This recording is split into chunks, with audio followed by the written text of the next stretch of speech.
No jardim mais caro de São Paulo, entre orquídeas importadas e convidados de terno, um noivo ajustava o lenço do bolso pela quinta vez, e não sabia que, naquele exato momento, uma mulher simples cruzava o portão lateral com uma criança de 3 anos pela mão.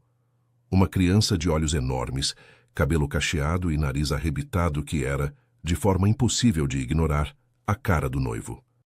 Bruna havia viajado 40 horas de ônibus, não para destruir um casamento, mas para fazer uma pergunta que carregava há 4 anos e para apresentar ao pai um filho que ele nem sabia que existia. O que aconteceu nos minutos seguintes desfez uma mentira arquitetada com sangue frio, expôs uma família inteira diante de 150 convidados e provou que a verdade, por mais tempo que se tente enterrar, sempre encontra o dia certo para aparecer. Se inscreva no canal e deixe seu like. E comenta aqui de onde você está assistindo. Seu comentário é muito importante para nós. O jardim da mansão dos Cavalcanti nunca estivera tão bonito. 300 cadeiras forradas de cetim branco formavam fileiras perfeitas sobre o gramado aparado à navalha, e os arranjos de orquídeas importadas desciam por cada coluna de mármore como cascatas silenciosas de luxo. 150 convidados de terno e vestido longo ocupavam seus lugares com champanhe na mão e sorrisos calibrados, conversas em voz baixa sobre negócios, família e aparência, porque naquele universo as 3 coisas sempre se confundiam. Era uma tarde de sábado. O céu estava limpo. Havia perfume de dinheiro em cada detalhe. Rodrigo Cavalcanti, 30 anos, estava diante do altar improvisado sob o caramanchão de rosas, de terno italiano cinza chumbo, o lenço no bolso dobrado com perfeição. Era alto de ombros largos, com o rosto sério de quem aprendeu cedo. Que sentimento era fraqueza e controle era tudo. Mas havia algo naquele olhar, uma inquietação funda e antiga que ele carregava como um peso debaixo da gravata, que qualquer pessoa atenta perceberia. Ele ajustou o lenço pela 3ª vez em 5 minutos. O padre esperava. Os músicos finalizavam o prelúdio. Faltavam 8 minutos para Márcia entrar no jardim de véu. Foi então que a governanta, Dona Cecília, cruzou o gramado em passo apressado, rosto branco como cal, e se inclinou para sussurrar ao ouvido de um segurança perto da entrada lateral. O homem franziu o senho e olhou para a direção indicada, e ficou parado, porque do outro lado do portão de ferro trabalhado, entre uma roseira branca e a parede coberta de era, havia uma moça, 26 anos, cabelo escuro preso de qualquer jeito com um elástico, vestido simples de tecido liso, passado a ferro com cuidado na véspera, olhos castanhos que misturavam coragem e medo com uma precisão que só a verdade é capaz de produzir, e ao lado dela, firme na mão dela, um menino de 3 anos, cabelo cacheado, olhos enormes, nariz levemente arrebitado, a cara do noivo. Bruna Souza respirou fundo, olhou para o filho e disse em voz baixa: "Vai ficar tudo bem, Pedrinho." O menino assentiu com a seriedade de quem não entende tudo, mas confia completamente.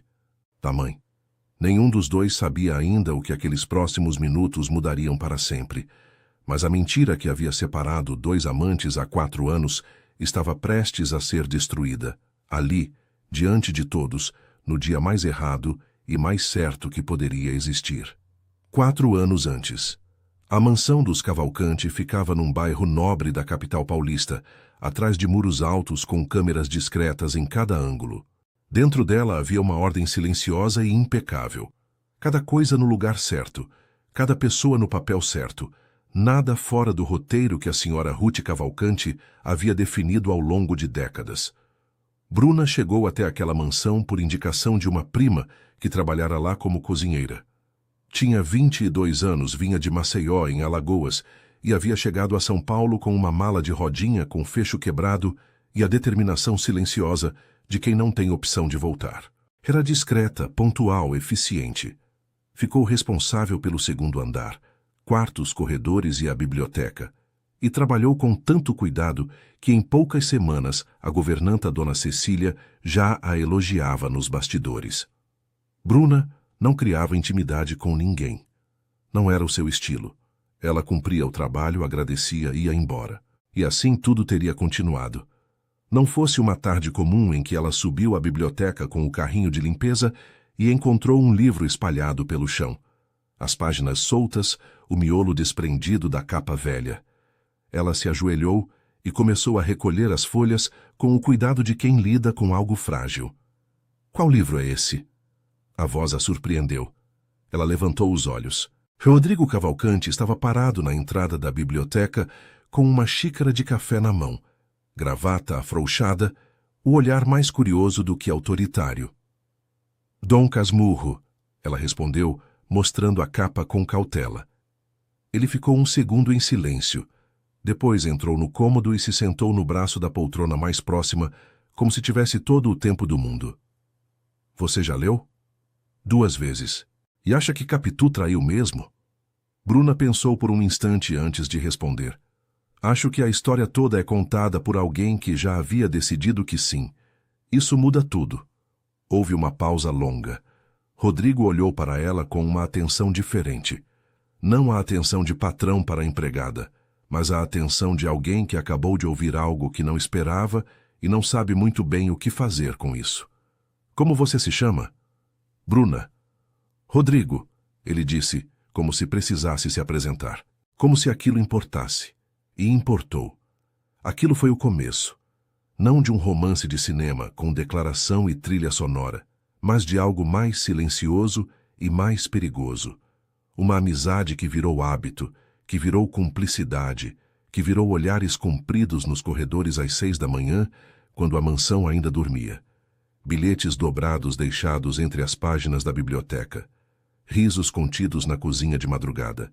A mão de Rodrigo tocando a de Bruna 2 segundos a mais do que deveria, ao passar uma xícara.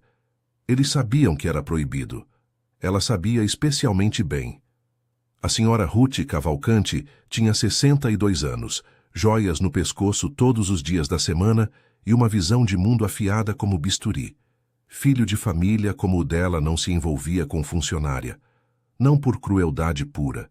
Ela diria que era realismo. Diria que estava protegendo o filho de um erro que ele ainda não havia cometido. Por quase 5 meses Ruth não percebeu. Ou não quis. O relacionamento de Rodrigo e Bruna cresceu nos cantos que as câmeras não alcançavam. Nas tardes de quinta em que os outros funcionários iam ao refeitório e os dois ficavam na biblioteca, conversando sobre livros que viraram pretexto para falar de tudo e de nada. Nas noites em que ele passava pelo corredor do 2º andar e batia 2 vezes de leve na porta de serviço. O sinal combinado.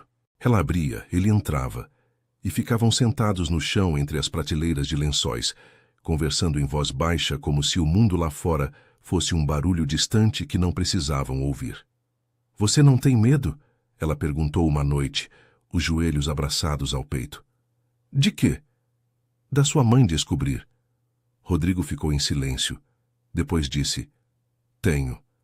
Mas de perder você tenho mais. Bruna não respondeu. Guardou aquela frase no lugar mais fundo que tinha. No lugar onde as pessoas guardam as coisas que sabem que vão doer se um dia quebrarem. Mas havia uma testemunha que nenhum dos dois havia notado. Márcia Drummond, 25 anos, filha do desembargador Drummond, frequentava a mansão com a naturalidade de quem conhece o código da porta. Cabelo sempre perfeito, roupa sempre certa, sorriso sempre no lugar. A senhora Ruth adorava Márcia, não apenas porque era filha de quem era, mas porque Márcia entendia as regras do jogo que Ruth jogava há décadas. E Márcia queria Rodrigo. Não da forma silenciosa que Bruna o queria, sem cobrar nada. Márcia queria com anel, com cerimônia, com fotografia em blog de sociedade e sogra sorrindo para a câmera ao lado. Foi uma tarde de domingo. Márcia subiu à biblioteca sem avisar e os encontrou. Rodrigo de pé perto da janela, Bruna na poltrona, os dois rindo de algo em voz baixa. Para quem não soubesse olhar, nada de errado. Mas Márcia sabia olhar. Ela não disse nada naquele dia. Desceu as escadas com um sorriso no lugar, tomou o café que Dona Cecília trouxe e ficou mais 2 horas conversando com Ruth sobre absolutamente nada.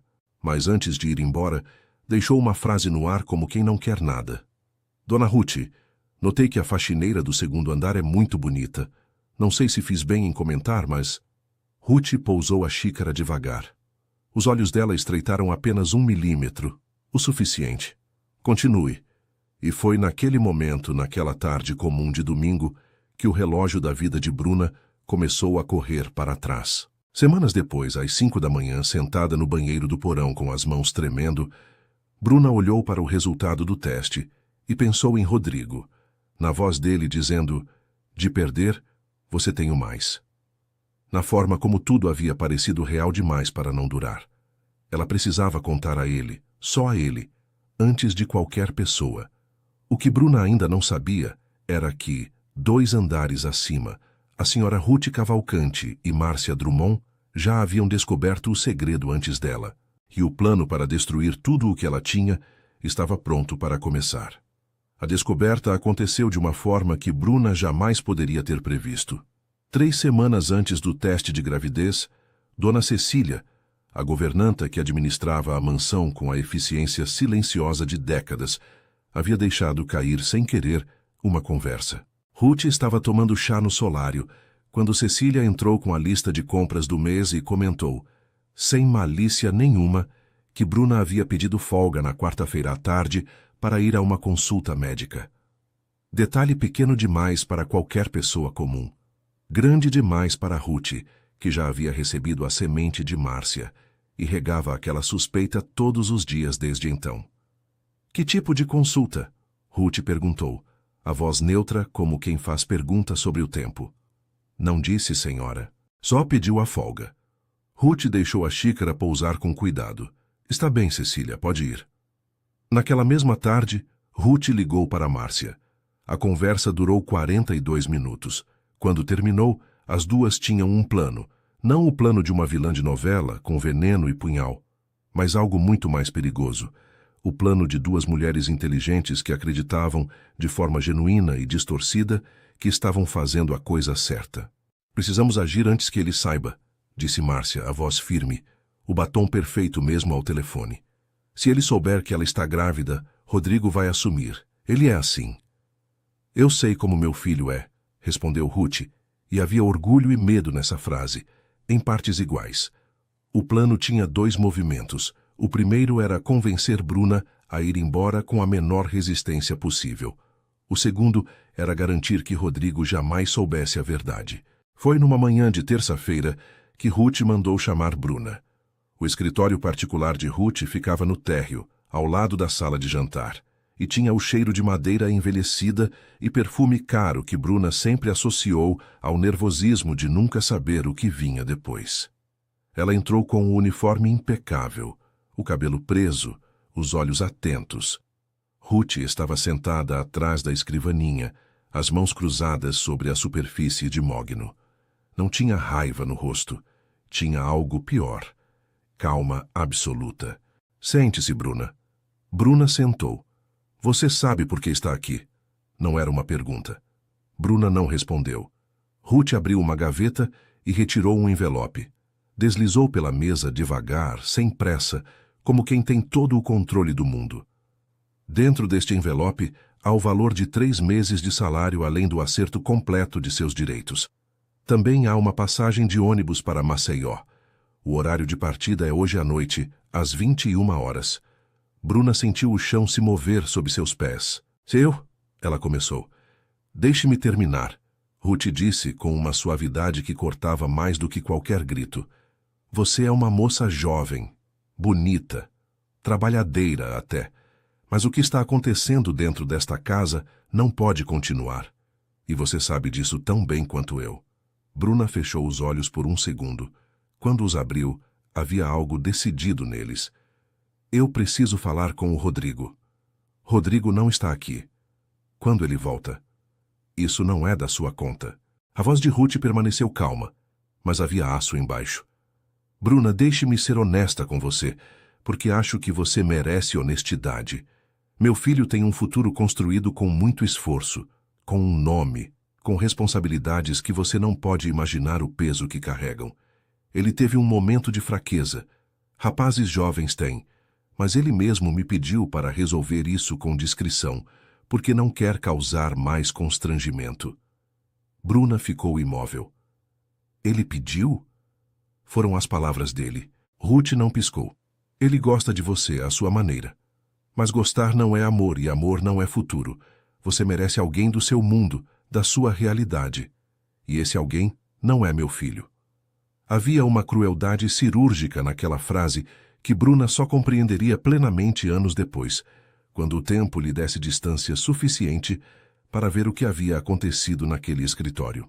Naquele momento, tudo o que ela sentiu foi o peso de uma humilhação profunda e antiga, como se o chão debaixo de seus pés tivesse confirmado o que ela sempre temeu, que nunca havia pertencido ali. E a criança? Bruna perguntou em voz baixa. Ruth não demonstrou surpresa. Eu sabia. Silêncio. Eu ajudarei, mensalmente, discretamente. A senhora escolheu cada palavra com pinça. Mas em troca, você vai embora esta noite e não tenta contato com Rodrigo. Nunca mais. Você some da vida dele como se nunca tivesse existido aqui dentro. Ela fez uma pausa. Faça isso pela criança, Bruna. Uma briga judicial, um escândalo, não faz bem para nenhuma criança. Você concorda com isso, não concorda? Era uma armadilha embrulhada em lógica. E Bruna, com 22 anos, grávida, sozinha e aterrorizada naquele escritório que cheirava a mogno e poder, não tinha armas para desarmá-la. Ela pegou o envelope.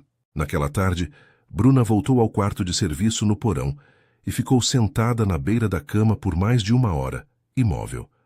Tentou ligar para Rodrigo 2 vezes pelo celular, número que ela havia guardado numa nota de papel dobrada dentro do bolso do uniforme, jamais salvo no celular por medo de que alguém visse. As 2 vezes caiu em caixa postal. Ela não deixou o recado. Não sabia o que dizer. Não sabia mais o que era verdade. O que ela não sabia era que Rodrigo estava numa reunião de negócios no centro da cidade e que o número no papel havia sido trocado semanas antes por orientação discreta de Márcia, que havia convencido um funcionário da recepção a informar o número errado caso Bruna pedisse contato. Às 18 horas, o motorista da mansão, um homem de poucas palavras chamado Geraldo, que havia carregado Bruna na chegada e que olhava para ela naquela tarde com um pesar que não conseguia disfarçar, bateu na porta do quarto. Ele ia levá-la até a rodoviária. Geraldo nunca esqueceu aquela viagem. A moça sentada no banco de trás com a mala de rodinha com fecho quebrado, a mesma com que chegara, e os olhos fixos na janela, sem lágrima nenhuma, porque algumas dores são grandes demais para caber em choro. Antes de entrar no terminal, ela ficou parada na calçada por alguns segundos, olhando para a cidade de São Paulo como quem guarda uma imagem para sempre. Depois entrou. E não olhou para trás. Rodrigo chegou à mansão às 23 horas. Ele foi direto ao 2º andar. O corredor, a porta de serviço. Bateu 2 vezes de leve. Silêncio. Bateu de novo. Nada. Desceu à cozinha. Encontrou a governanta Cecília terminando a louça do jantar. Cecília, Bruna está no quarto dela?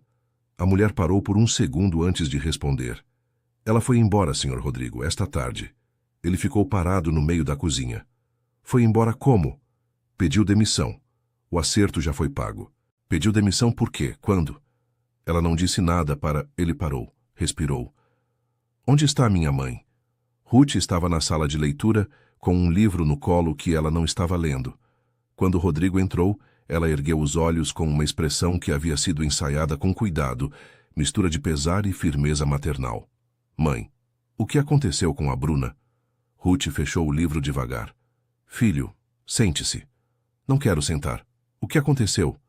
Ela recebeu uma ligação. Ruth escolheu o tom perfeito, suave, lamentoso, como quem conta uma má notícia. Um ex-namorado dela ligou.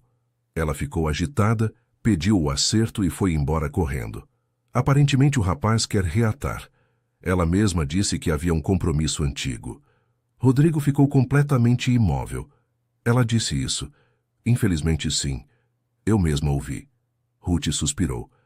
Filho, eu sei que você gostava dela, mas ela mesma escolheu ir embora. Às vezes as pessoas mostram quem são da forma mais inesperada. O que aconteceu dentro de Rodrigo naquele momento foi uma das coisas mais silenciosas e mais destrutivas que um ser humano pode experimentar.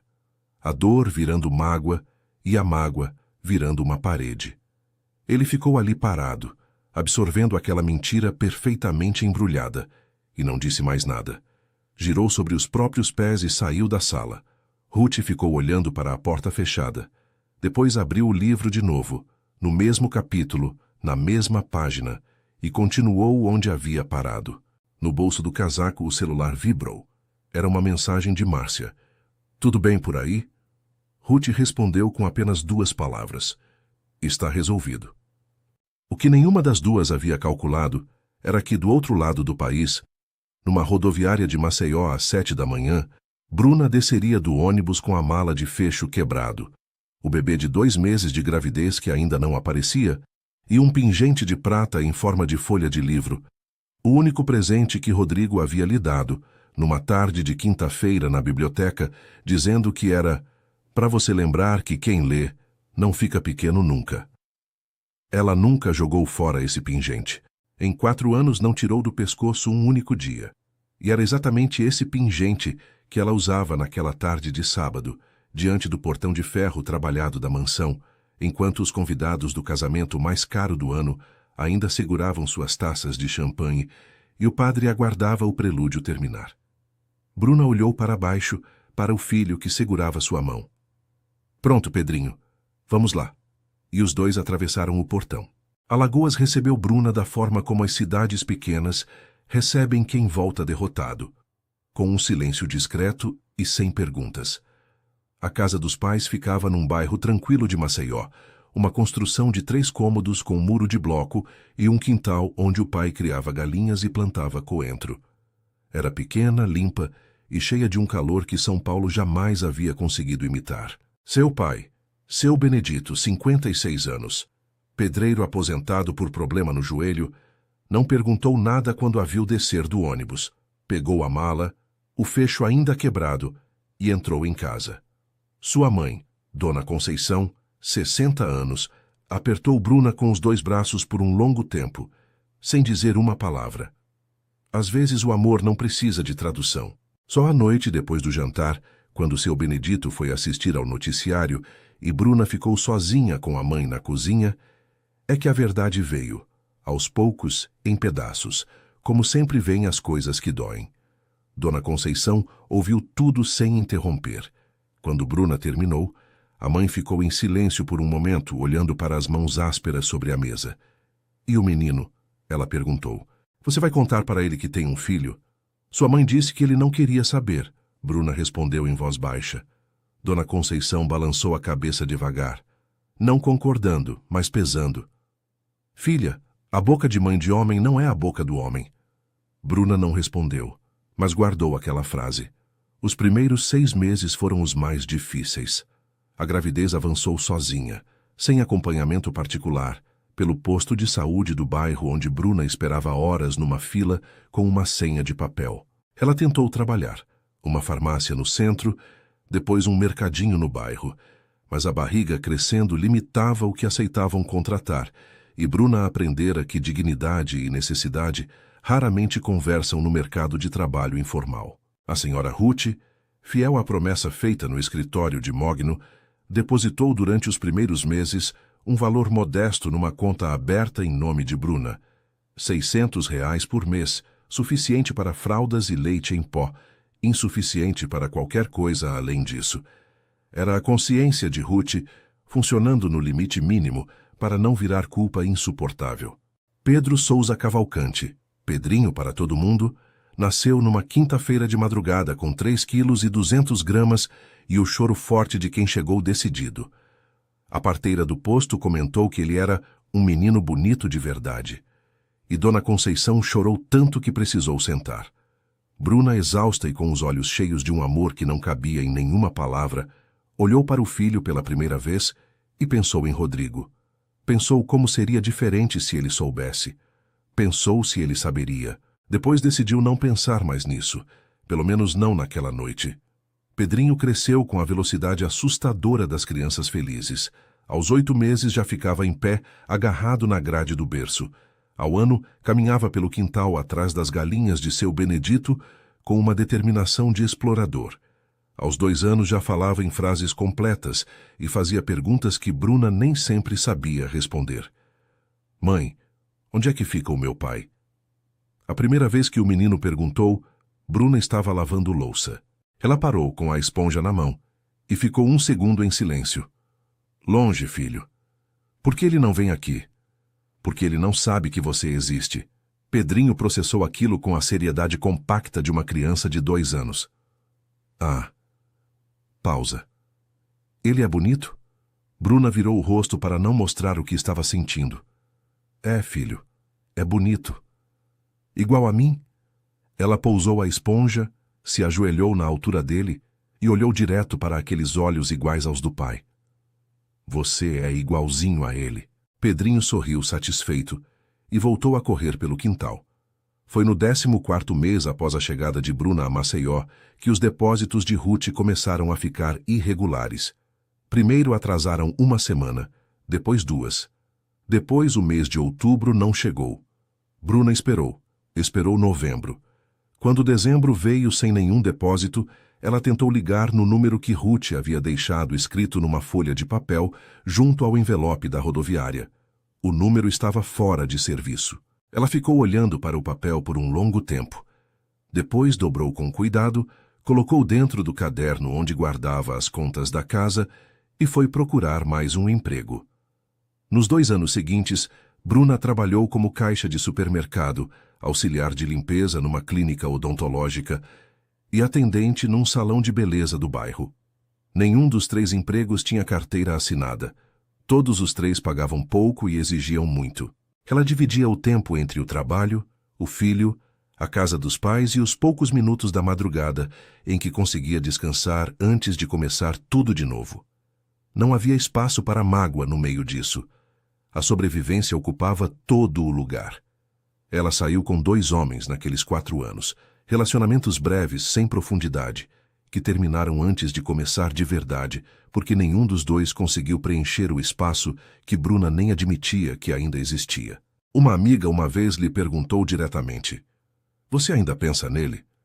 Bruna levou um tempo para responder: "Eu penso no Pedrinho, e o Pedrinho é ele também. Então, sim." Enquanto isso, do outro lado do mapa, a vida de Rodrigo Cavalcante seguia o roteiro que sua mãe havia desenhado para ele, com competência e com um vazio que ele aprendera a não nomear. Os primeiros meses após a partida de Bruna foram os piores. Ele voltou ao trabalho com uma intensidade que assustava até seus sócios. Chegava às 6:30 da manhã e saía depois das 22 horas, como se o escritório fosse uma armadura que ele vestia para não sentir o que havia sobrado. Evitava a biblioteca da mansão. Evitava o corredor do 2º andar. Evitava qualquer coisa que cheirasse a quinta-feira à tarde e livro de capa velha. Tentou 2 vezes descobrir o paradeiro de Bruna nos primeiros meses. Pediu a um amigo de confiança que verificasse com discrição. Não encontrou rastro. O número que ele tinha era o errado. Ninguém na mansão sabia, ou dizia saber, para onde ela havia ido exatamente. Maceió era uma cidade, Alagoas era um estado, sem sobrenome completo, sem endereço, sem nenhuma rede social que ela mantivesse ativa. Bruna havia sumido do seu mundo como se fosse água. Ele concluiu com a lógica torturada de quem quer acreditar numa explicação que não dói tanto, que ela havia escolhido, que havia um homem, que o que eles tinham era mais real para ele do que para ela, e aquela conclusão foi uma faca que ele cravou no próprio peito, e depois aprendeu a ignorar. Márcia entrou nesse espaço com a paciência e a estratégia de quem havia esperado anos pela oportunidade. Não foi de uma vez, foi em camadas. Primeiro como amiga presente, aquela que aparecia com desculpas razoáveis nos momentos certos. Depois como companhia nos eventos sociais onde ele precisava aparecer e não queria aparecer sozinho. Depois como algo mais, num jantar de aniversário de um sócio, 2 taças de vinho a mais, um táxi compartilhado e uma conversa que durou até a madrugada sobre coisas que ele nunca falava com ninguém. Márcia era inteligente. Sabia que forçar com Rodrigo era garantia de perder. Então ela não forçou. Deixou que o tempo, a solidão e a pressão suave de Ruth fizessem o trabalho por ela. Ruth aprovava abertamente, convidava Márcia para jantares, comentava com a casualidade forjada que havia aperfeiçoado décadas sobre como o pai dela era um homem de caráter e como Márcia havia herdado aquilo. Colocava os dois juntos nas fotos de família nos almoços de domingo. Construía uma narrativa aos poucos, tijolo por tijolo, da mesma forma que havia destruído outra narrativa anos antes. O relacionamento entre Rodrigo e Márcia não foi um conto de amor. Foi uma rendição gradual de um homem que havia desistido de esperar pelo que queria de verdade. Tinham discussões frequentes sobre a agenda dele, sobre o tempo que ela exigia, sobre as cobranças que ela embrulhava em carinho, mas que chegavam como cobrança mesmo assim. Márcia queria que ele aparecesse em eventos. Queria que ele a levasse para viajar. Queria foto, queria post, queria a vida vitrine que havia projetado para si mesma desde os 16 anos. Rodrigo não queria nada disso. Queria paz, queria trabalho, queria um silêncio que Márcia não sabia oferecer. Mas havia o pai dela, o desembargador Drummond, que havia se tornado parceiro estratégico de negócios de Rodrigo nos últimos 2 anos. Havia a pressão silenciosa das duas famílias. Havia Ruth, sempre presente, sempre regando aquele relacionamento como se fosse a planta mais importante do jardim. E havia o cansaço imenso de resistir a tudo sozinho. 4 anos após a tarde em que Bruna desceu do ônibus em Maceió, Rodrigo Cavalcante marcou data de casamento. A notícia correu pelos sites de coluna social e blogs de lifestyle com a velocidade das coisas que o dinheiro não tenta esconder. Herdeiro Cavalcante anuncia casamento com filha do desembargador Drummond em cerimônia exclusiva. Fotos do casal num restaurante de São Paulo. Márcia com um anel no dedo, sorrindo para a câmera com aquele sorriso perfeito que havia treinado a vida inteira. Em Maceió, numa tarde de terça-feira, Bruna estava no intervalo do trabalho no salão de beleza, com o celular na mão e o lanche pela metade, quando o algoritmo do portal de notícias lhe mostrou a manchete. Ela ficou olhando para a foto por um tempo longo. Rodrigo estava ali, mais velho, mais sério, o terno diferente, mas o rosto o mesmo. Os mesmos olhos que haviam lido Dom Casmurro com ela numa biblioteca às 5 da tarde. A mesma boca que havia dito, de perder você tenho mais, casando com outra. Bruna colocou o celular na bolsa, terminou o lanche, voltou ao trabalho. Fez 3 mechas e uma escova antes do fim do turno. Só às 23 horas, com Pedrinho dormindo no quarto ao lado, ela ficou sentada na beira da cama, com o celular na mão, olhando de novo para a foto. E foi naquele silêncio que a decisão se formou. Não como impulso, não como revanche, mas como algo muito mais sólido do que os dois. Pedrinho tinha 3 anos. Em breve teria 4. Ia crescer perguntando pelo pai. Ia crescer sem uma resposta verdadeira. Ia crescer achando que havia sido escolhido não existir pelo homem que o havia gerado. E isso Bruna não conseguia aceitar. Ela precisava saber, precisava ouvir da própria boca de Rodrigo se ele havia pedido para a mãe mandá-la embora. Precisava encerrar aquela dúvida que havia carregado por 4 anos como uma pedra dentro do peito. E, acima de tudo, o filho dela tinha o direito de conhecer o pai, independente do que viesse depois. Não importava que fosse o dia do casamento. Talvez fosse exatamente por isso que importava. Ela tocou no pingente de prata em forma de folha de livro no pescoço. Ficou assim por um momento. Depois abriu o aplicativo de passagens de ônibus. A viagem de ônibus de Maceió a São Paulo durava 40 horas. Bruna passou boa parte do trajeto com Pedrinho adormecido no colo, a cabeça dele pousada no seu ombro, com aquela confiança absoluta que só as crianças pequenas têm. A confiança de quem dorme profundamente porque sabe que a mãe está acordada. Ela ficou olhando pela janela o Brasil escuro passando lá fora, as luzes das cidades pequenas piscando e sumindo, e foi ensaiando mentalmente o que diria. Não era um discurso de guerra, não era acusação, não era revanche. Era uma pergunta e uma apresentação. As duas coisas mais simples e mais assustadoras do mundo ao mesmo tempo. Você sabia que eu estava grávida quando fui embora? Este é o seu filho. Simples assim. 2 frases. 40 horas de ônibus para ter coragem de dizê-las. Dona Conceição havia tentado dissuadi-la na noite anterior, com a sabedoria prática de quem já viu muita dor desnecessária. Filha, no dia do casamento dele? Pensa bem. Eu pensei, mãe.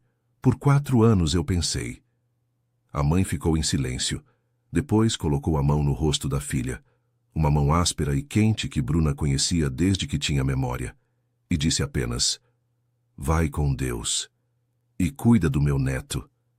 Seu Benedito não disse nada. Só levantou da cadeira, foi até o quarto e voltou com um envelope. Dentro havia R$ 320, as economias que ele guardava num caderno velho debaixo do colchão para emergências. Bruna tentou recusar. Ele não deixou. É para o táxi lá em São Paulo, ele disse, como se fosse o assunto mais simples do mundo. Não vai entrar naquele lugar de ônibus, não. Eles chegaram a São Paulo numa manhã de sexta-feira. Bruna deixou Pedrinho com a prima que morava no bairro da Lapa e foi verificar o endereço que havia conseguido. A mansão dos Cavalcante era mencionada em todos os blogs sociais junto com o nome do bairro, e qualquer aplicativo de mapas resolvia o resto. Voltou para buscar o filho no sábado pela manhã, bem cedo. O dia do casamento amanheceu com sol. Bruna passou o vestido com cuidado na véspera.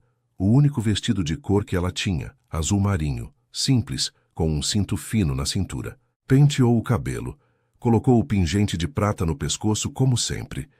Vestiu Pedrinho com a camisa xadrez, que era a roupa mais bonita que o menino tinha. Dobrou as mangas, que eram um pouco compridas, e ajeitou o colarinho. Você está bonito, filho. Pedrinho olhou para si mesmo com seriedade. Tô igual ao meu pai? Bruna engoliu em seco. É, filho, tá igualzinho. O táxi os deixou na rua de frente à mansão às 14h20. A cerimônia estava marcada para as 15h. Pela grade de ferro ela podia ver os convidados já posicionados, as fileiras de cadeiras brancas, os arranjos de orquídea, a passadeira central que levava ao altar sob o caramanchão de rosas. Havia música instrumental tocando de dentro, discreta e cara. Bruna ficou parada na calçada por um momento, olhando para aquele mundo que havia existido na vida dela por apenas alguns meses e que parecia pertencer a outro universo completamente. Pedrinho olhou para a mansão com os olhos arregalados. Que casa grande, mãe. É grande mesmo, filho? Moram quantas pessoas aqui? Poucas. Ela tomou a mão dele. Vamos. Eles contornaram o muro lateral até o portão de serviço que ela conhecia de memória. O mesmo portão por onde havia entrado no primeiro dia de trabalho. 4 anos antes, com a mala de fecho quebrado. Estava entreaberto, como sempre ficava nos dias de evento, para facilitar a entrada de fornecedores. Ela entrou com passo firme, como quem pertence ao lugar. E foi exatamente isso que evitou que qualquer segurança a detivesse nos primeiros segundos. Chegou até o jardim lateral, perto da roseira branca, com Pedrinho na mão, e parou. Foi então que Geraldo, o motorista de cabelos grisalhos que havia a levado à rodoviária 4 anos antes, a viu. Ele estava perto da garagem de uniforme, e quando seus olhos encontraram os de Bruna, ele ficou completamente imóvel. Reconhecimento, pesar, e algo que parecia alívio e terror ao mesmo tempo, passaram pelo rosto dele em menos de 2 segundos. Bruna deu um leve aceno com a cabeça, quase imperceptível. Eu sei o que você sabe. Geraldo olhou para Pedrinho. Olhou de volta para Bruna.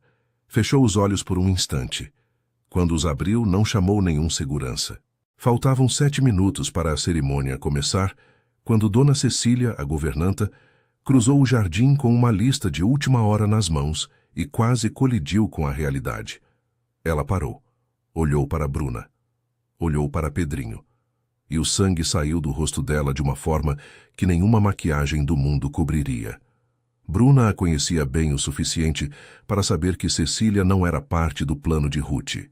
A governanta era uma mulher de trabalho e de silêncio, que sabia de muita coisa e falava de quase nada. Mas havia sempre naquela mulher uma decência contida que Bruna havia sentido anos atrás como uma forma discreta de respeito.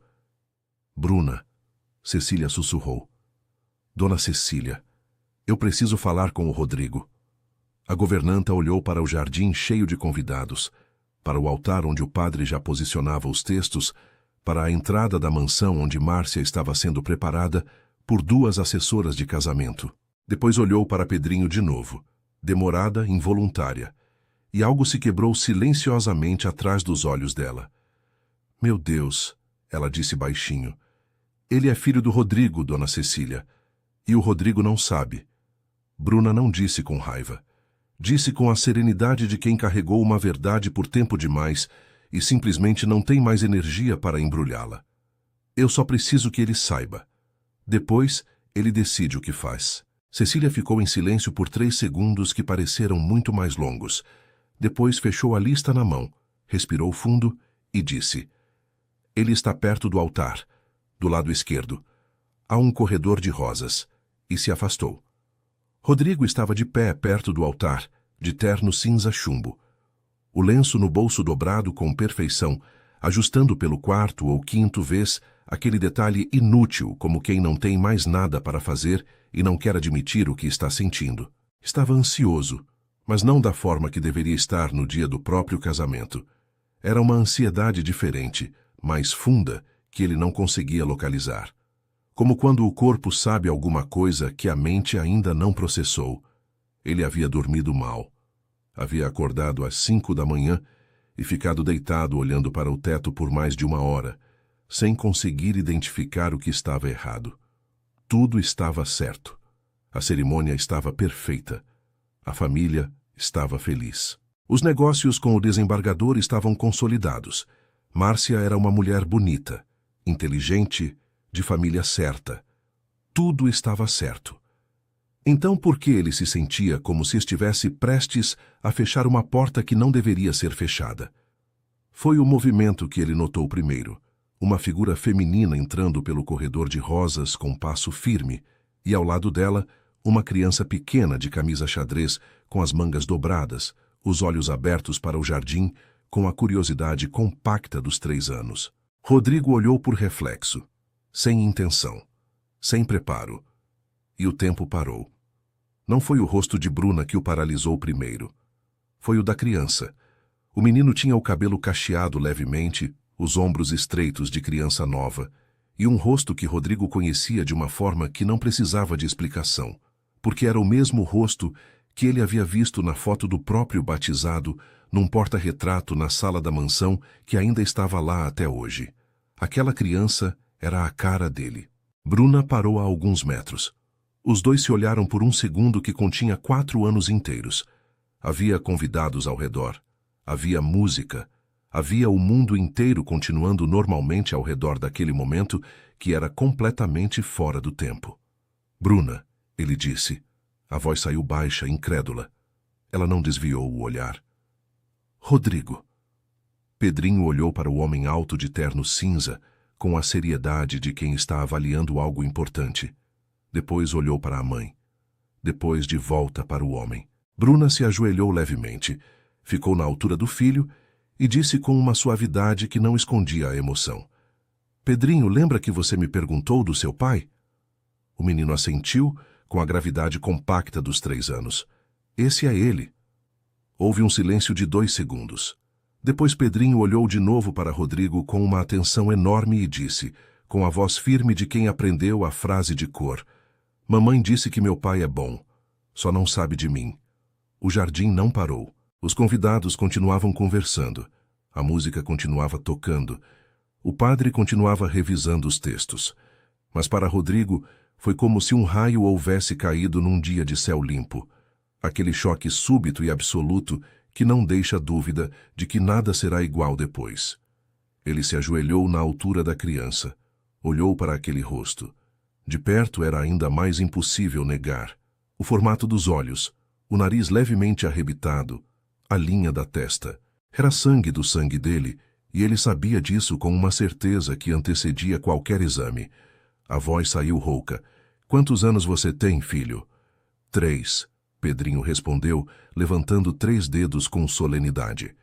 Rodrigo fechou os olhos por um segundo. Fez a conta involuntária que todo homem faria. 4 anos desde que Bruna havia ido embora. A criança tinha 3. A conta fechava com uma precisão que era ao mesmo tempo matemática e devastadora. Ele se levantou, olhou para Bruna. Eu não sabia. Eu sei que você não sabia, ela respondeu, e havia uma calma naquelas palavras que custara 4 anos para ser construída. Sua mãe me expulsou. Disse que você mesmo havia pedido. Que havia sido uma diversão. Que você não queria mais me ver. Rodrigo ficou olhando para ela por um momento. Eu nunca disse isso. Eu sei agora. Eu tentei te encontrar, Bruna. Nos primeiros meses eu tentei. Ele disse, a voz baixa, mas urgente. O número que eu tinha era errado. E eu não tinha como saber se era verdade ou não o que sua mãe disse. Eu tinha 22 anos, estava grávida, sozinha, e a mulher mais poderosa daquela casa me disse que você não queria mais me ver. Ela sustentou o olhar. Você me conhece. Eu não fui embora por vontade. Havia algo se desmontando dentro de Rodrigo de forma acelerada e irreversível. A história do ex-namorado, que ele havia guardado por 4 anos como a explicação que doía, mas que fechava, estava se desfazendo em tempo real, peça por peça, e no lugar dela ficava uma raiva que ele ainda não sabia para onde direcionar. Foi nesse momento que a voz de Márcia cortou o jardim como uma faca.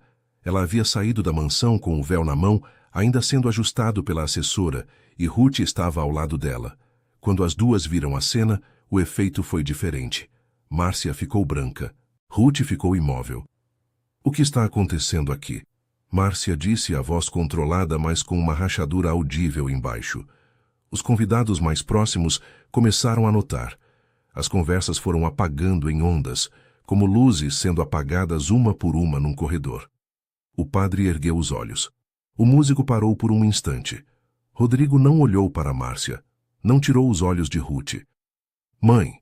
A palavra saiu com um peso que não era raiva ainda. Era algo mais grave. Era a pergunta que não precisava de palavras, porque já tinha resposta no rosto de todo mundo. Ruth se adiantou 2 passos, com a compostura de décadas funcionando no limite, e disse em voz baixa, mas audível. Rodrigo, não é o momento para isso. Temos convidados, temos... Mãe. Ele repetiu, e dessa vez havia algo na voz que fez a mulher parar completamente. Ela está dizendo a verdade? Silêncio. Ruth olhou para Bruna, olhou para a criança, olhou para o filho, e por um segundo, apenas um segundo, a armadura rachou. Ela respirou fundo e disse, com uma voz que havia mudado levemente de tom, Eu fiz o que fiz pelo seu bem, filho. Você precisa entender que, pelo meu bem. Rodrigo repetiu as palavras devagar, como quem está testando o peso de cada sílaba. Você mandou ela embora grávida. Você cortou o dinheiro que prometeu. Você me disse que ela foi atrás de um ex. Ele fez uma pausa. Eu perdi 4 anos. Eu perdi o nascimento do meu filho. E você fez isso pelo meu bem. Márcia deu um passo à frente. Rodrigo, não sabemos se essa criança é sua. Qualquer pessoa pode aparecer em um casamento com uma criança e dizer, cala a boca, Márcia. A frase saiu baixa, sem raiva aparente, e foi exatamente por isso que cortou mais fundo. Márcia ficou com a boca semiaberta, o véu na mão, o sorriso perfeito, finalmente sem lugar para pousar. Os convidados estavam completamente em silêncio agora. 150 pessoas de alta sociedade paulistana, com champanhe na mão e roupa de grife, assistindo a uma cena que nenhum blog de casamento havia prometido. Ruth fez uma última tentativa. Não de negar, mas de controlar. Filho, se você quer ter certeza, faça o teste de DNA. Isso é o que qualquer pessoa sensata faria antes de destruir tudo o que construiu. Você está certa, Rodrigo disse. Vou fazer o teste. Ele olhou para a criança, para a Bruna, para a criança de novo. Mas não preciso de papel para saber o que estou vendo. Ele tirou o lenço do bolso, aquele lenço perfeitamente dobrado que havia ajustado a tarde inteira como uma armadura, e o colocou sobre a cadeira mais próxima. Depois, olhou para Márcia com uma diretividade que não tinha crueldade, mas tinha uma finalidade absoluta. Márcia, eu não sou feliz. Eu acho que você também sabe disso. O que nós tínhamos não era amor, era conveniência de 2 lados e pressão de um lado só. Você merece alguém que te escolha de verdade. Eu não sou esse homem. Márcia ficou olhando para ele. Depois olhou para Bruna com uma expressão que misturava humilhação, raiva antiga e algo que no fundo era quase reconhecimento, como quem sempre soube que o castelo tinha fundação falsa e só estava esperando o dia em que cairia. Você está destruindo tudo, ela disse, a voz finalmente quebrando. Não, ele respondeu. Estou parando de fingir que estava de pé. Rodrigo se virou para Bruna.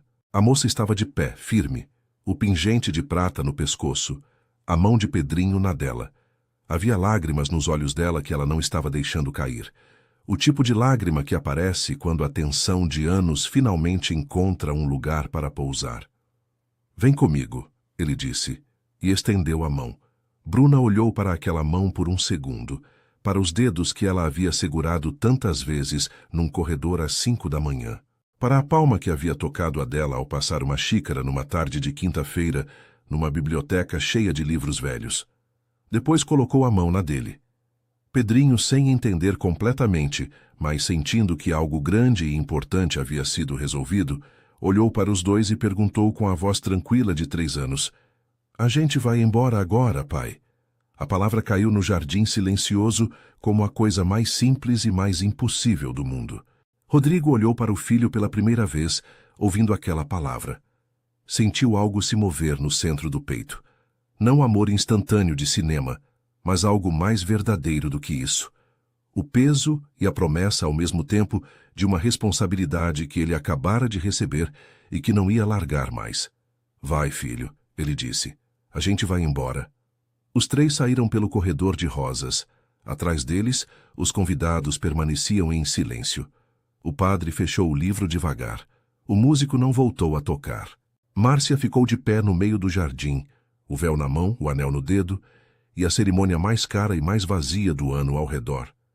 E Ruth Cavalcante ficou onde estava, imóvel, ereta, a compostura intacta por fora e alguma coisa finalmente ruindo por dentro, olhando para o filho sumir entre as rosas com a mulher que havia expulsado e o neto que havia abandonado. Ela havia feito tudo aquilo pelo bem do filho, e foi exatamente pelo filho que tudo havia desabado. O carro de Rodrigo saiu pela avenida em silêncio. Era um sedã preto de couro bege, cheirando a carro caro e ar-condicionado gelado. E Pedrinho ficou os primeiros minutos com o nariz colado no vidro, olhando São Paulo passar lá fora, com a admiração de quem nunca havia visto tanto prédio junto. Bruna ficou no banco do passageiro com as mãos no colo, o pingente de prata entre os dedos, e não disse nada. Rodrigo dirigia com as 2 mãos no volante e os olhos na estrada, mas a linha da mandíbula estava tensa, e ela conhecia aquela tensão de anos atrás. Foram quase 40 minutos até que ele falasse. Quando você descobriu que estava grávida, ele começou, a voz baixa e cuidadosa. Você tentou me contar? Tentei te ligar 2 vezes. Caiu em caixa postal. O número que eu tinha estava errado. Ele ficou em silêncio. Eu fui ao escritório da sua mãe acreditando que ia falar com você depois. Ela continuou. Ela foi rápida. Ela sabia exatamente o que dizer para uma menina de 22 anos que está grávida e com medo. Bruna não disse com raiva. Disse com a neutralidade de quem processou aquela dor por tempo suficiente para não deixar que ela ocupasse mais espaço do que merecia. Eu assinei um papel lá, Rodrigo. Ela fez eu assinar um papel dizendo que estava indo embora por vontade própria. Rodrigo fechou os olhos por um segundo apenas porque estava dirigindo, e quando os abriu, havia algo diferente no rosto. Não raiva, algo mais fundo e mais permanente do que raiva. Esse papel não vale nada, ele disse. Eu sei, mas naquela época eu não sabia, e eu tinha medo, e ela disse que você mesmo havia pedido. Bruna parou um instante. Você me conhece. Você sabe que se eu tivesse a menor certeza de que você queria saber, eu teria encontrado um jeito de te contar. Ele não respondeu de imediato, mas sua mão direita saiu do volante por um segundo. Só um segundo, e tocou a mão dela no colo antes de voltar ao volante. Não era perdão, não era declaração. Era apenas o gesto mais honesto que ele conseguia fazer naquele momento. A casa de campo dos Cavalcante Ficava a 90 quilômetros da capital, numa estrada que cortava mata fechada e depois abria para uma paisagem de vale e colinas que parecia pertencer a outro tempo. A propriedade tinha uma casa térrea de pedra e madeira, janelas largas, uma varanda com rede e um riacho nos fundos do terreno que fazia um barulho contínuo e tranquilo que Rodrigo havia aprendido a amar desde criança. Ele havia comprado aquela casa para si mesmo, não para a família, não para eventos sociais.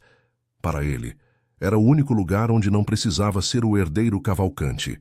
Quando chegaram, Pedrinho desceu do carro e ficou parado de frente para a casa com as mãos na cintura, como um pequeno inspetor. Essa casa é sua? É, Rodrigo respondeu. Tem riacho? Tem. Posso ver o riacho? Rodrigo olhou para Bruna. Ela assentiu levemente. Ele se ajoelhou na altura do filho. Já era a segunda vez naquele dia que ele fazia isso e cada vez parecia um pouco menos impossível. Pode, mas de mão dada comigo, combinado? Pedrinho analisou a proposta com seriedade. Combinado. E estendeu a mão. Rodrigo olhou para aquela mão pequena, os dedos curtos, a palma macia, e a segurou com um cuidado que não havia ensaiado. Os dois foram para os fundos da casa, pelo gramado comprido, em direção ao som da água. Bruna ficou parada na varanda observando, e teve que morder o lábio por dentro para não deixar que aquilo a desfizesse completamente. Naquela noite, depois que Pedrinho adormeceu no sofá abraçado a uma almofada de couro, com a naturalidade de quem tomou posse do lugar imediatamente, Rodrigo e Bruna ficaram sentados na varanda com 2 xícaras de café que esfriavam entre os dedos, enquanto o riacho fazia seu barulho constante lá nos fundos. Foi uma conversa longa, uma daquelas conversas que só acontecem quando 2 pessoas finalmente largam a armadura e ficam só com a verdade, que é desconfortável, necessária e inevitável.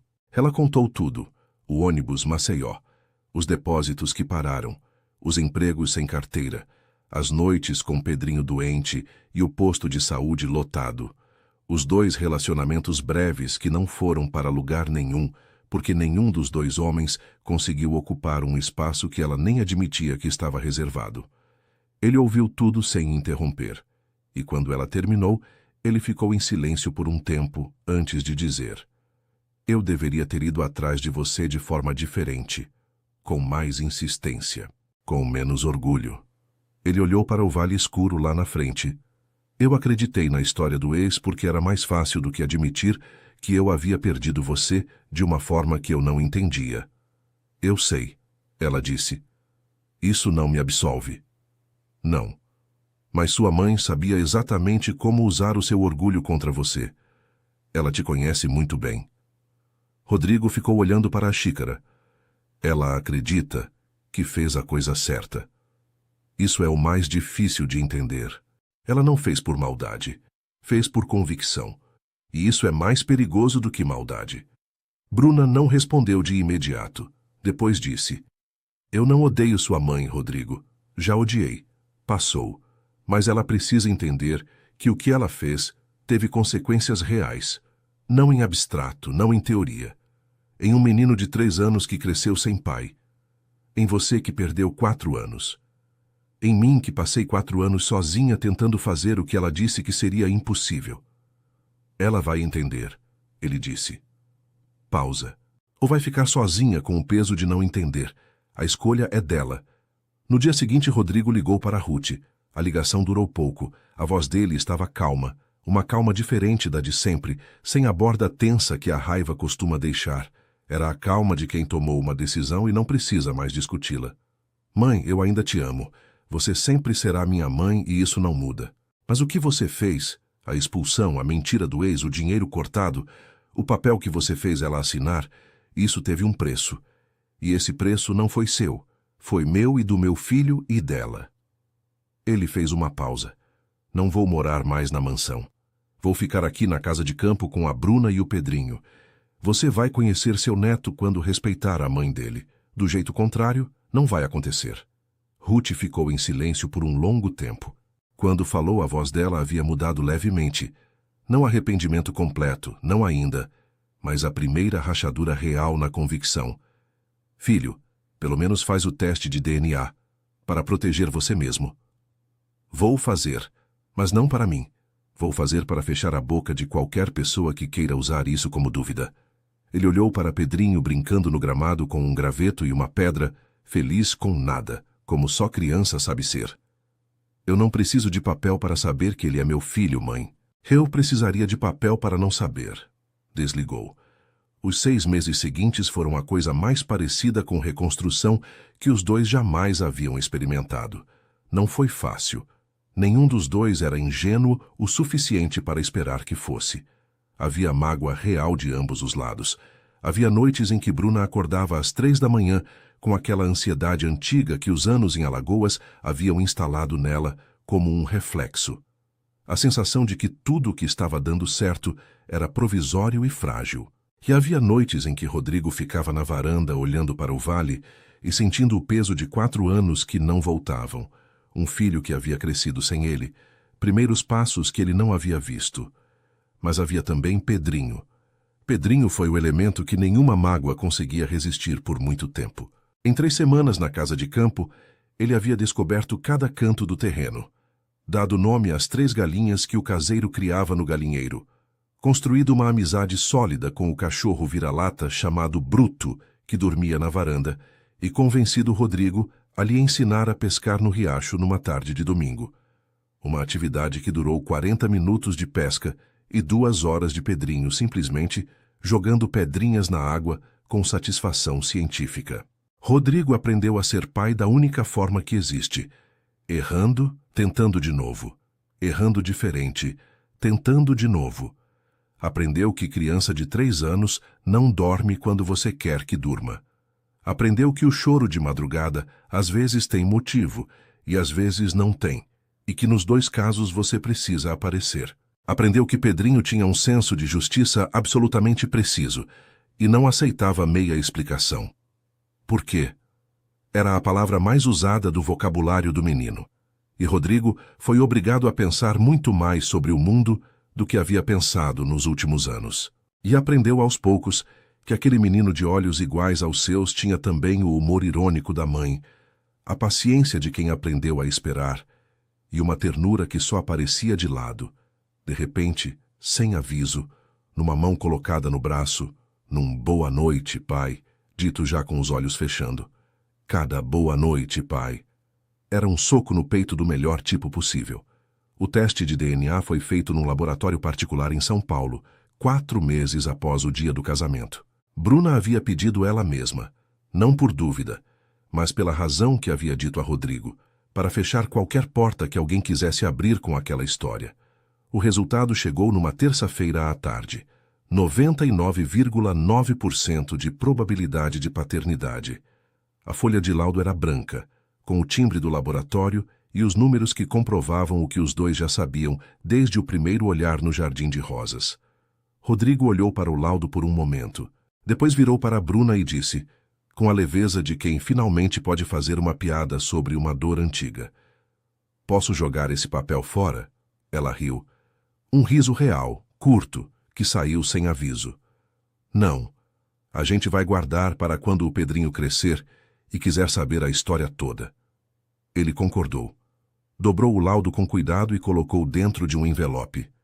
3 dias depois, Rodrigo voltou à mansão com Bruna e Pedrinho. Ruth os recebeu na sala. Estava sentada, as joias no pescoço, como sempre. Mas havia algo diferente.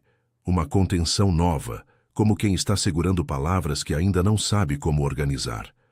Quando viu Pedrinho entrar pela porta da mansão, a compostura dela oscilou por um segundo, que Bruna observou com atenção. O menino olhou para a sala enorme, para os lustres altos, para os quadros nas paredes, com os olhos arregalados. Depois olhou para a mulher sentada na poltrona e perguntou, diretamente como só criança sabe ser: "Você é minha avó?" Ruth ficou em silêncio por um segundo, que pareceu durar muito mais. "Sou", ela disse, com uma voz que havia mudado de tom de uma forma que nenhuma das outras pessoas na sala havia ouvido antes. "Meu pai tem uma casa com riacho", Pedrinho informou, com a seriedade de quem está passando uma informação importante. "Eu pesco lá." É, Ruth disse, e havia algo que ela estava tentando manter sob controle e que estava perdendo terreno devagar. Ainda não peguei peixe nenhum, mas o Rodrigo disse que paciência é importante. O Rodrigo, Ruth repetiu. É o meu pai, Pedrinho explicou com naturalidade absoluta. Rodrigo colocou o envelope com o laudo sobre a mesa de centro sem cerimônia. Ele é meu filho, mãe, confirmado. Pausa. Mas você já sabia disso. Ruth olhou para o envelope. Não o abriu. Não precisava. Vou me casar com a Bruna ainda este mês. Rodrigo continuou a voz calma e definitiva. Vai ser uma cerimônia simples em Alagoas com a família dela. Sem blog, sem coluna social, sem performance. Ele olhou para a mãe com uma diretividade que não era crueldade, mas era limite. Você é minha mãe. Sempre vai ser. Mas não decide mais nada da minha vida. Vou morar na casa de campo. Você vai ver seu neto quando respeitar a mãe dele. Sem comentário, sem julgamento, sem hierarquia. É simples assim. Ruth ficou em silêncio por um longo tempo. Pedrinho, sem nenhuma noção do peso daquele momento, havia encontrado o porta-retrato do batizado de Rodrigo na mesinha lateral e estava olhando para a foto com o senho franzido. Esse sou eu? Ele perguntou para a mãe, sério. Bruna olhou para a foto. O bebê de olhos enormes e nariz arrebitado. E depois para o filho. Não, filho. Esse é seu pai quando era bebê. Pedrinho olhou de volta para a foto. Depois para o pai. Depois de volta para a foto. A gente é igualzinho. Foi exatamente nesse momento, nessa frase pequena e absoluta de 3 anos, que Ruth Cavalcante, 62 anos, joias no pescoço, compostura de décadas, colocou a mão sobre a boca e fechou os olhos. Ninguém comentou. Ninguém precisou. O casamento aconteceu numa sexta-feira de tarde em Maceió. Não havia 300 cadeiras de cetim branco. Havia 40 pessoas no quintal da casa de seu Benedito e Dona Conceição. Vizinhos, primos, alguns amigos antigos de Bruna, o caseiro da casa de campo que havia virado amigo de Rodrigo nos últimos meses. As mesas eram cobertas com toalhas de algodão bordadas à mão. Havia bolo de fubá, carne de sol, tapioca e refrigerante numa caixa de isopor que seu Benedito havia buscado de manhã no mercadinho do bairro. Rodrigo chegou de calça clara e camisa branca, sem gravata, sem lenço no bolso. O padre era o mesmo que havia batizado Bruna 30 anos antes. Um homem de cabelos brancos e voz pausada que conduziu a cerimônia com uma simplicidade que valia mais do que qualquer luxo. Pedrinho foi o pajem. Levou as alianças numa almofadinha de tecido que Dona Conceição havia costurado na véspera, com o rosto sério de quem tem a responsabilidade mais importante do mundo. Quando chegou diante dos pais e entregou as alianças, olhou para os dois com satisfação compacta. Entregue. As pessoas riram. Rodrigo se abaixou, abraçou o filho por um segundo e disse baixinho no ouvido dele. Obrigado, parceiro. De nada, pai. Quando Rodrigo colocou a aliança no dedo de Bruna, ela olhou para ele com aqueles olhos castanhos que haviam carregado verdade por 4 anos inteiros. Na rodoviária, no posto de saúde, nas madrugadas de Maceió, no Jardim de Rosas de São Paulo. Ele olhou de volta para ela com os mesmos olhos que haviam lido Dom Casmurro, numa biblioteca às 5 da tarde, e nunca mais conseguido fingir que aquilo havia sido só um momento. O padre disse as palavras. Os dois disseram sim. Seu Benedito ficou de pé no fundo do quintal, com os braços cruzados e o queixo levantado. A postura de homem que não chora, que nunca chorou, com os olhos completamente vermelhos.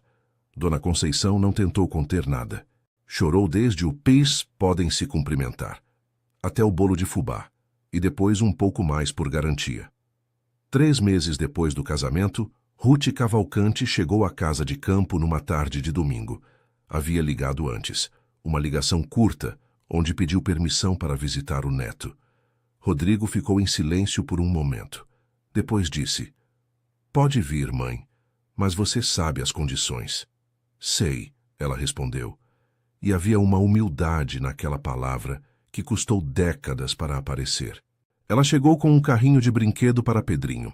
Um caminhãozinho vermelho que o menino adotou imediatamente como o objeto mais importante da sua vida. Cumprimentou Bruna com um cuidado que não era ainda calor, mas era respeito. E ficou uma tarde inteira no quintal da casa de campo, vendo o neto correr no gramado com o caminhão na mão, e o cachorro bruto atrás, sem comentar nada sobre ninguém, sem dar opinião sobre nada que não fosse perguntado. Na hora de ir embora, Pedrinho correu até ela e abraçou as pernas. O abraço de criança que não guarda nenhuma conta, nenhum rancor, nenhuma história. Só abraço. Ruth ficou com as mãos um segundo no ar antes de pousá-las nas costas do neto. E ficou assim, parada segurando uma criança que havia existido por 4 anos sem que ela soubesse direito o que fazer com essa existência, com o jardim ao redor e o riacho fazendo seu barulho no fundo do terreno. Rodrigo observou da varanda.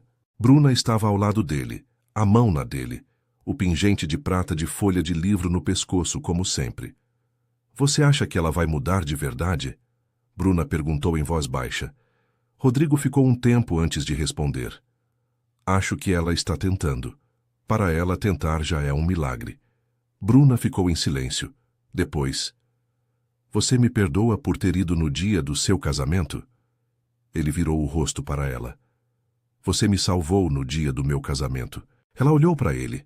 Aquele homem que havia sido um menino rico lendo livros numa biblioteca à tarde da noite, que havia dito, de perder você tenho mais, e que havia levado anos para provar que aquilo era verdade. Olhou e sentiu, pela primeira vez em muito tempo, que o peso que havia carregado desde a rodoviária havia finalmente pousado no chão onde deveria pousar. No quintal, Pedrinho largou o caminhão, apontou para o fundo do terreno e anunciou para a avó com urgência. Vovó, tem riacho lá atrás, eu mostro. Ruth olhou para o neto, depois para o riacho, depois, lentamente, para Rodrigo na varanda, e havia naquele olhar um pedido de desculpas que ela ainda não sabia dizer em palavras. Ele fez um aceno com a cabeça. Pode ir. E Ruth Cavalcante, 62 anos, joias no pescoço, foi de mão dada com o neto até o riacho, devagar, aprendendo a andar num chão diferente do que havia escolhido a vida toda.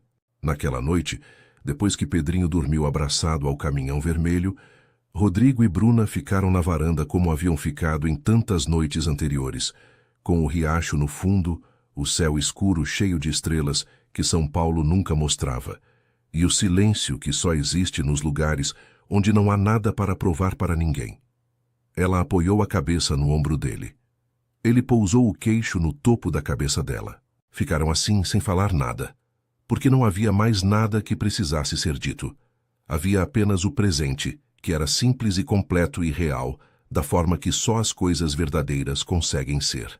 E lá dentro, no quarto de madeira e pedra com a janela de veneziana aberta para a noite, um menino de 3 anos dormia de braços abertos com um caminhão vermelho no peito, sem saber que havia sido ele, com 3 palavras e uma mão estendida numa tarde de sábado num jardim de rosas, quem havia reescrito a história inteira.